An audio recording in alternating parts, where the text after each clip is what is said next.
उत्तर प्रदेश के प्रयागराज शहर की गलियों में एक नाम दहशत का पर्याय बन गया था, अतीक अहमद। उसकी कहानी किसी फिल्मी कहानी से कम नहीं थी।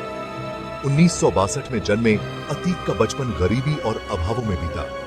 उसके परिवार के पास बुनियादी सुविधाओं की भी कमी थी, लेकिन किस्मत को कुछ और ही मंजूर था। अतीक ने अपने हालातों से हार मानने के बजाय एक अलग रास्ता चुना।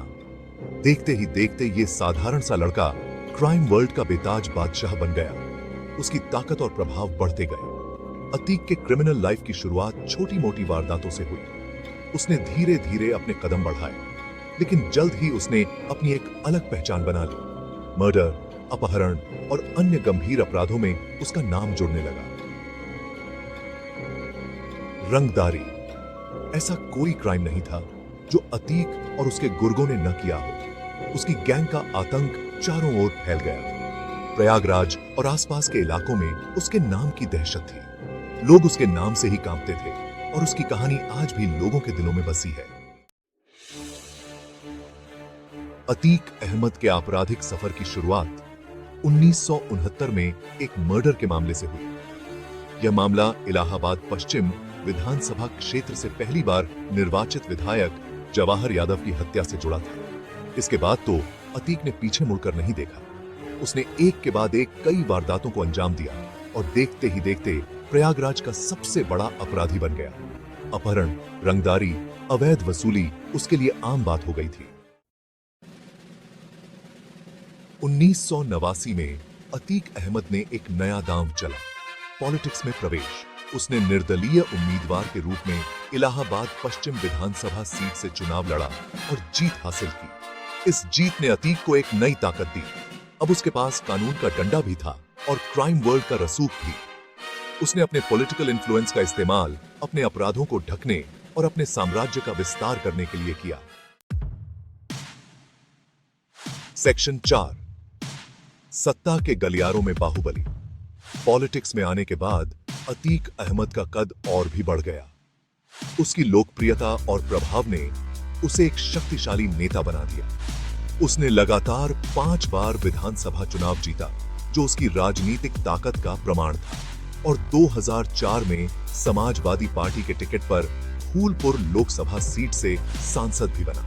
यह उसकी राजनीतिक यात्रा का एक महत्वपूर्ण मोड़ था, लेकिन इस दौरान भी उसका आपराधिक सफर जारी रहा।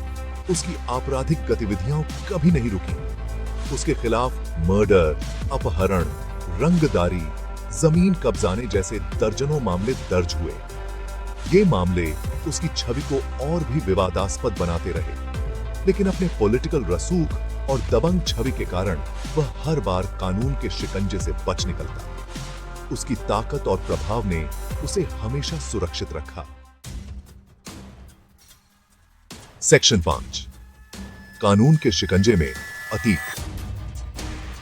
साल 2017 में योगी आदित्यनाथ के नेतृत्व में उत्तर प्रदेश में भारतीय जनता पार्टी की सरकार बनी। सरकार ने राज्य में माफिया और अपराधियों के खिलाफ कड़ा रुख अपनाया। अतीक अहमद भी कानून के शिकंजे से बच नहीं सका। उसके खिलाफ दर्ज पुराने मामलों को फिर से खोला गया। उसे और उसके गुर्गों को कई मामलों में गिरफ्तार किया गया। 2019 में उसे जेल भेज दिया गया।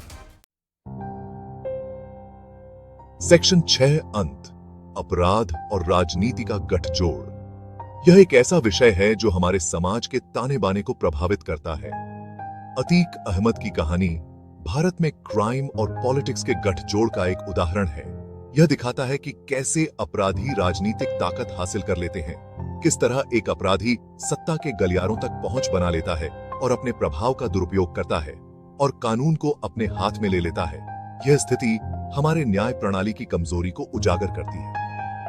यह घटना हमें इस गठजोड़ को तोड़ने की जरूरत को याद दिलाती है। हमें जागरूक और सतर्क रहना होगा। हमें ऐसे नेताओं को चुनना होगा जो कानून का सम्मान करते हों, न कि उसका उल्लंघन। यह हमारी जिम्मेदारी है। तभी हम एक सुरक्षित और न्यायपूर्ण समाज का निर्माण कर सकेंगे। एक ऐसा समाज जहां हर व्यक्ति सुरक्षित महसूस कर सके।